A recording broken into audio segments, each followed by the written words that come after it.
बच्चों सीबीएसई ने class 10th और 12 का डेट शीट इशू कर दिया, जारी कर दिया। देखते हैं, पहले क्लास 10 का देखेंगे, फिर उसके बाद क्लास 12 का देखेंगे। फोकस मेन सब्जेक्ट्स पे जो ज़्यादातर बच्चे फिल करते हैं उन पे होगा।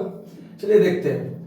एग्जाम शुरू है क्लास 10 की 17 फेब से। याद रहे कि 2026 से 10th 2 बार होगा, एक फेब में और सेकेंड एग्जाम मई में। ये फेब वाला है।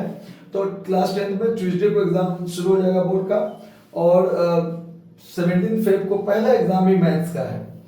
पहला एग्जाम ही मैथ्स का, स्टैंडर्ड हो या बेसिक हो, दोनों का है। उस पर अगर हम देखें तो 18 फेब को होम साइंस।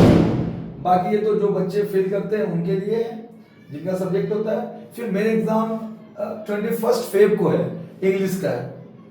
ठीक है, उसके बाद बाकी 23 को बाकी और लैंग्वेज वाले जो बच्चे फेल करते हैं उनके लिए 24 को उर्दू वालों के लिए, जो बच्चे उर्दू फॉर्म में फिल करते हैं। फिर मेन एग्जाम है 25 फेब को साइंस का, 25 फेब को साइंस का है।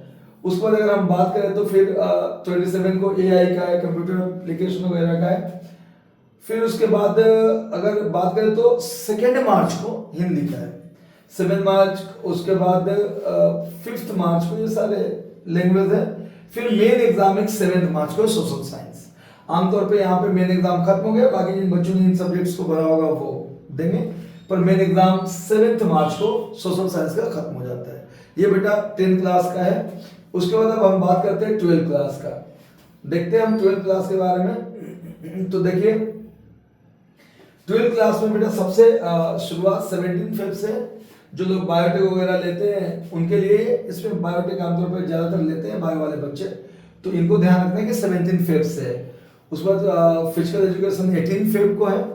उसके बाद अगर मैं बात करूं तो मेन एग्जाम जो है साइंस वालों का फ्राइडे 20 फेब से शुरू है। पहला फिजिक्स का है 20 फेब को। उसके बाद अगर हम बात करें तो कॉमर्स वालों में सबसे पहला ये 24 को है, अकाउंटेंसी है। ठीक है, उसके बाद बाकी सब्जेक्ट्स तो हैं जो ब्यूटी वेलनेस वगैरह देख ले। आर्ट्स वालों का ज्योग्राफी है 26 फेब को।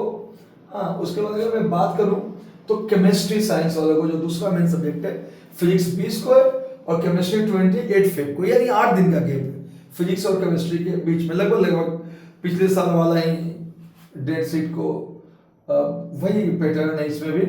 उसके बाद अगर बात करें साइकोलॉजी है 5 मार्च को है। बाकी ये उतना कॉमन सब्जेक्ट नहीं है। 6 मार्च को ये सारे लैंग्वेज हैं।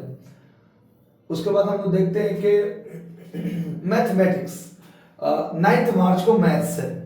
हाँ, 12 वालों के लिए मैथ्स है।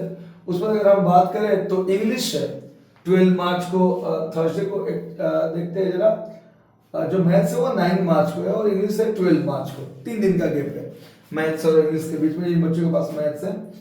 उसके बाद अगर मैं बात करूं तो होम साइंस है आपका 14 मार्च को है। उसके बाद हिंदी 16 मार्च को है।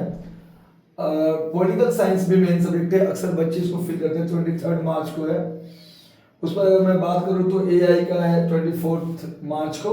बायो का है 27 मार्च। आमतौर पे जो बच्चे फिजिक्स केमिस्ट्री मैथ्स होंगे, साइंस में बायो ही बचा था, तो 27 मार्च को बायो है। यानी साइंस वालों का मेन एग्जाम 27 मार्च को खत्म हो जाता है।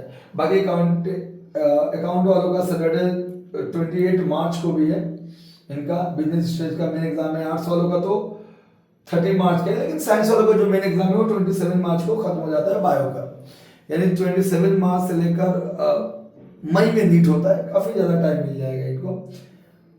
ठीक है बच्चे, तो ये मेन सब्जेक्ट्स थी जो 12 वालों के लिए भी था। उम्मीद है कि आप बहुत अच्छा प्रिपरेशन करेंगे, हम आपके साथ हैं।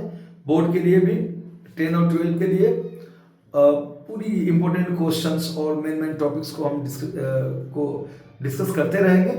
आपके एग्जाम तक आपके साथ रहेंगे। जय हिंद।